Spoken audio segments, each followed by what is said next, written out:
हरे कृष्णा, राधे राधे। सभी साधकों को, सभी भक्तों को मेरी राम राम। आज मैं आपको एकादशी के बारे में बताना चाहती हूँ। 10 तारीख और 11 तारीख को योगिनी एकादशी है। अब सभी साधकों को ये है कि 10 तारीख को किया जाए या 11 तारीख को, तो मैं उसके बारे में बताऊंगी कि कब करना ठीक रहेगा। इस एकादशी का महत्व ये है कि 88,000 ऋषियों को भोजन कराने का फल मिलता है। इसलिए हम सब ने एकादशी का व्रत करना चाहिए। राधे राधे। अगर आप भी इस बार एकादशी का व्रत कर रहे हैं तो जरूर देखना ये वीडियो। एकादशी का व्रत करने से एक तो नीच योनियों से मुक्ति मिल जाती है, कभी भी हमारा जन्म नीच योनियों में नहीं होता। दूसरा, मैं आपको बताऊंगी कि ये व्रत किस दिन करना चाहिए, क्योंकि 10 और 11 दोनों दिन ही एकादशी है। इस एकादशी को योगिनी एकादशी भी कहते हैं।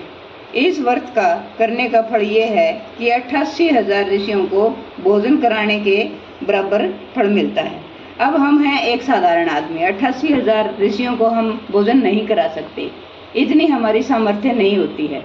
तो हम भगवान विष्णु को खुश करने के लिए, प्रसन्न करने के लिए एकादशी माता का ये व्रत कर सकते हैं, जिससे हमारे को ये फल मिले और हम नीच की योनियों में जाने से बच जाएं। नीच योनि कौन कौन सी होती हैं? जैसे पशु है, पक्षी है, जितने भी जल के जीव हैं, सांप है, मेंढक है, इस प्रकार की योनि नीच योनि कहलाती हैं। इस व्रत को करने से ही हमें इन योनियों से मुक्ति मिल सकती है। अब बात यह है कि हम ये व्रत 10 तारीख को करें, 10 जुलाई को या 11 जुलाई को। देखिए, 10 जुलाई को सुबह 8:17 पर एकादशी तिथि शुरू हो रही है, जो सूर्योदय के बाद, सूर्योदय से बाद शुरू हो रही है, और इस तिथि की समाप्ति होगी 11 जुलाई को शनिवार को सुबह 5:30 पर। तो अब देखिए, एकादशी का व्रत उदय तिथि में करते हैं और हमारे शास्त्र भी यही कहते हैं।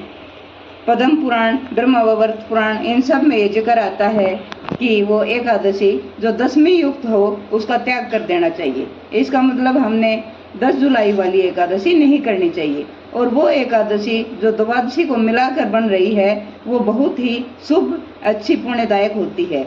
वो व्रत हम सब ने करना चाहिए। वो व्रत कैसे करें? सबसे पहले सुबह जल्दी उठकर, नहा धोकर, स्वच्छ कपड़े पहनकर, भगवान विष्णु को साक्षी मानकर ये संकल्प करें, हाथ में जल लेकर के, कि आज मैं पूरा दिन निराहार रह करके एकादशी माता का व्रत करूंगी। हे भगवान, आप मेरी ये मनोकामना पूर्ण करें, मेरा व्रत निर्विघ्न संपूर्ण हो।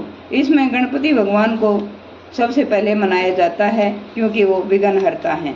तो व्रत में कोई भी विघ्न बाधा न आए, इसलिए हमें गणपति भगवान की सबसे पहले पूजा करनी चाहिए। ओम गम गणपते नमः, ओम गम गणपते नमः। इस तरह से भगवान से ये प्रार्थना करनी चाहिए कि हे भगवान, आज मैं एकादशी का व्रत कर रही हूँ, मेरा व्रत निर्विघ्न संपूर्ण हो। इस तरह से गणपति भगवान से प्रार्थना करने के बाद हमें भगवान श्री हरि विष्णु की पूजा करनी चाहिए। एकादशी के दिन पूरा दिन निराहार रहकर आप जल और फल ले सकते हो। इसमें अनाज नहीं लेना चाहिए, और चावल तो पूरे परिवार को ही नहीं खाने चाहिए। इस दिन चावल नहीं बनाने चाहिए। पूरा दिन शुद्धता में रहकर भजन कीर्तन करना चाहिए। भगवान विष्णु के अवतार तथा कथा पढ़ना और सुनना चाहिए। किसी की निंदा, बुराई नहीं करनी चाहिए। अगले दिन सुबह नहा धोकर व्रत का पारायण करना चाहिए। इसमें पंडित को भोजन कराएं। अगर पंडित की व्यवस्था घर पर न बन पाए तो उसको सूखा सीधा जरूर देना चाहिए, जिसमें फल है, चावल है, दाल है, आटा है, सब्जियां हैं। ये सब हो सके तो कपड़ा और दक्षिणा जरूर दे दें। दक्षिणा इसलिए दी जाती है ताकि कोई भी हम पूर्ण नहीं कर सकते, उसमें दक्षिणा देने से वो काम पूर्ण हो जाता है। और अंत समय में हम इस प्रकार भगवान विष्णु के लोक को जाएंगे। तो हमें एकादशी का व्रत जरूर करना चाहिए। जय एकादशी माता की जय हो, एकादशी माता की जय हो, श्री हरि विष्णु की जय हो। अगर मेरा ये वीडियो पसंद आए तो लाइक करना, सब्सक्राइब करना। धन्यवाद।